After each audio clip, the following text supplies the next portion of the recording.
প্রিয় দর্শক, দুঃখ, কষ্ট, পেরেশানি হতে মুক্তি লাভের একটি মূল্যবান দোয়া আজকে আমি আপনাদের সঙ্গে শেয়ার করব। প্রিয় দর্শক, এই মূল্যবান দোয়াটি বিশ্বনবী সাল্লাল্লাহু আলাইহি ওয়াসাল্লাম নিজে পাঠ করতেন।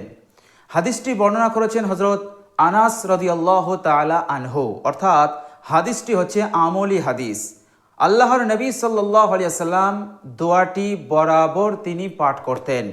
হযরত আনাস রাদিয়াল্লাহু তাআলা আনহু বলছেন, প্রিয় দর্শক, এই মূল্যবান দোয়াটি বিশ্বনবী সাল্লাল্লাহু আলাইহি সাল্লামের সুন্নতের অনুসরণে আমরাও যদি পাঠ করি সঠিক পদ্ধতিতে, সঠিক নিয়মে, প্রিয় দর্শক, এই দোয়াটি পাঠ করার সঠিক পদ্ধতি, সঠিক নিয়ম ইনশাল্লাহ আমি বিস্তারিতভাবে আপনাদেরকে বলে দেব। প্রিয় দর্শক, আল্লাহ সুবহানাহু ওয়া তাআলা এই দোয়াটি পড়ার বরকতে দুঃখ, কষ্ট, পেরেশানি, বিপদ আপদ হতে আল্লাহ সুবহানাহু ওয়া তাআলা হেফাজতে রেখে দেবেন।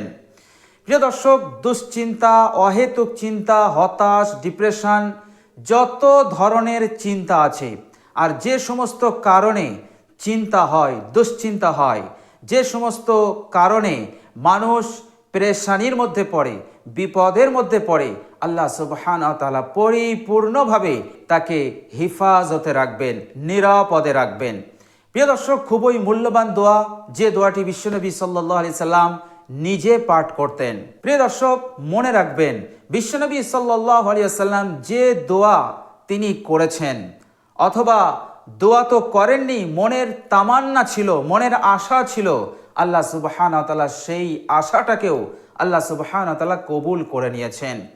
বিশ্বনবী সাল্লাল্লাহু আলাইহি সাল্লাম জীবনে যে দোয়া করেছেন, দোয়া করতে দেরি হয়েছে কিন্তু কবুল হতে দেরি হয়নি। বিশ্বনবী সাল্লাল্লাহু আলাইহি সাল্লামের মনের আশা ছিল যে কিবলা বাইতুল মুকাদ্দাস না হয়ে যদি বাইতুল হারাম হয় তাহলে খুবই ভালো হতো। এটা বিশ্বনবী সাল্লাল্লাহু আলাইহি সাল্লামের মনের শুধুমাত্র আশা ছিল। বিশ্বনবী সাল্লাল্লাহু আলাইহি সাল্লাম নামাজ আদায় করছেন, আল্লাহ সুবহানাহু ওয়া তাআলা বিশ্বনবীর এই মনের আশাটাকে তিনি কবুল করলেন এবং সঙ্গে সঙ্গে আল্লাহ পাক হুকুম দিয়ে দিলেন, হে আমার হাবিব, আপনি এবার বাইতুল হারামের দিকে মুখ করে নামাজ আদায় করুন। বিশ্বনবী সাল্লাল্লাহু আলাইহি সাল্লাম সঙ্গে সঙ্গে নামাজের হালতেই, নামাজের মধ্যেই তিনি বাইতুল মুকাদ্দাস থেকে মুখ ঘুরিয়ে তিনি বাইতুল হারাম, যেটা আমাদের কিবলা এখন, সেই কিবলার দিকে, সেই বাইতুল হারামের দিকে তিনি রুখ করলেন। বাকি নামাজটা এই দিকে মুখ করেই তিনি আদায় করলেন এবং সেদিন থেকে আজ পর্যন্ত এবং কিয়ামত পর্যন্ত আমাদের কাবা কিবলা বাইতুল হারাম হয়েই থাকবে। প্রিয় দর্শক, বলার উদ্দেশ্য হচ্ছে বিশ্বনবী সাল্লাল্লাহু আলাইহি সাল্লাম মনে যে আশাটাও করতেন সেটাও আল্লাহ পাক কবুল করতেন। বিশ্বনবী সাল্লাল্লাহু আলাইহি সাল্লাম যখনই কোনো দোয়া করতেন সঙ্গে সঙ্গে কবুল হয়ে যেত। প্রিয় দর্শক, হযরত আনাস রাদিয়াল্লাহু তাআলা আনহুর মা উম্মে সালিম রাদিয়াল্লাহু তাআলা আনহা বিশ্বনবী সাল্লাল্লাহু আলাইহি ওয়াসাল্লামের কাছে এসে বললেন, ইয়া রাসূলুল্লাহ সাল্লাল্লাহু আলাইহি ওয়াসাল্লাম, আনাস হচ্ছে আপনার খাদিম, সুতরাং আমার ছেলেকে, আমার সন্তানকে আপনার খাদিম হিসেবে আপনি আপনার কাছে রেখে দেন। পরবর্তীতে আল্লাহর নবী সাল্লাল্লাহু আলাইহি ওয়াসাল্লাম হযরত আনাস রাদিয়াল্লাহু তাআলা আনহুর জন্য দোয়া করেছিলেন। কি দোয়া করেছিলেন? তিনি বলেছিলেন, হে আল্লাহ, আনাসের মালে দৌলতে তুমি বরকত দান করো এবং তার আল আওলাদে বরকত দান করো। আল্লাহ সুবহানাহু ওয়া তাআলা দোয়া কবুল করে নিলেন।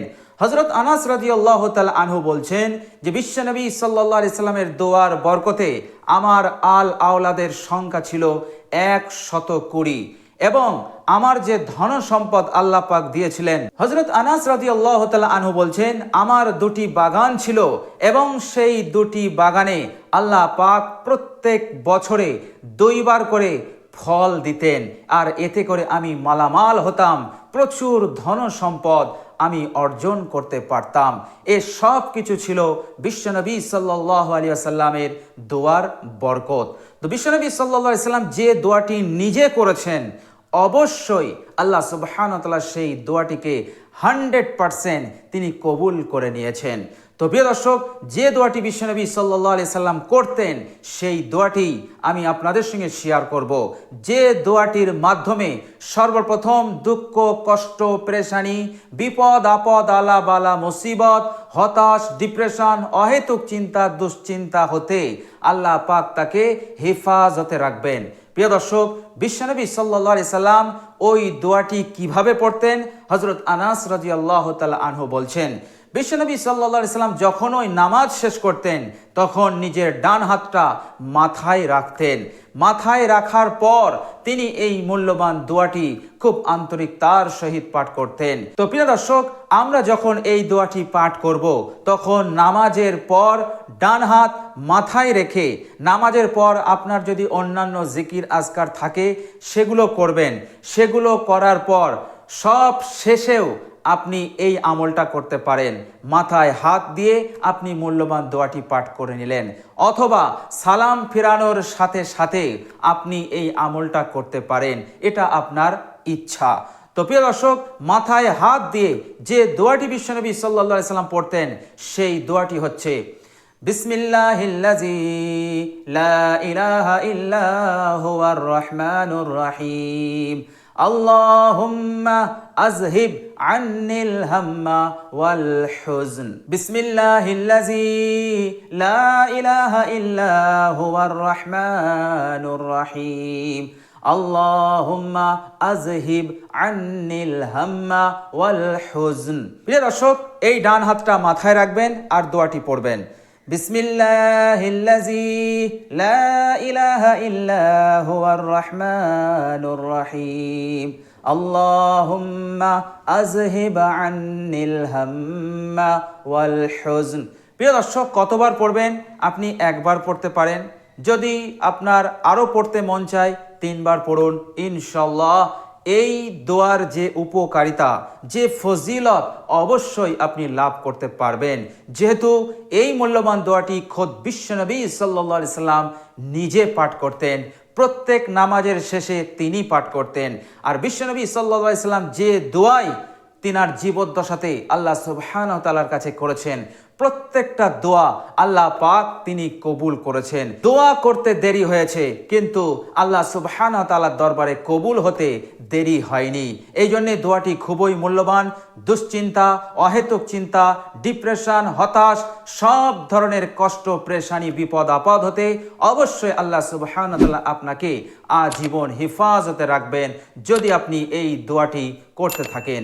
তো ইনশাআল্লাহ আমরা সকলেই চেষ্টা করব এই দোয়াটি পাঠ করার সঠিক নিয়মে, সঠিক পদ্ধতিতে, ইনশাআল্লাহ।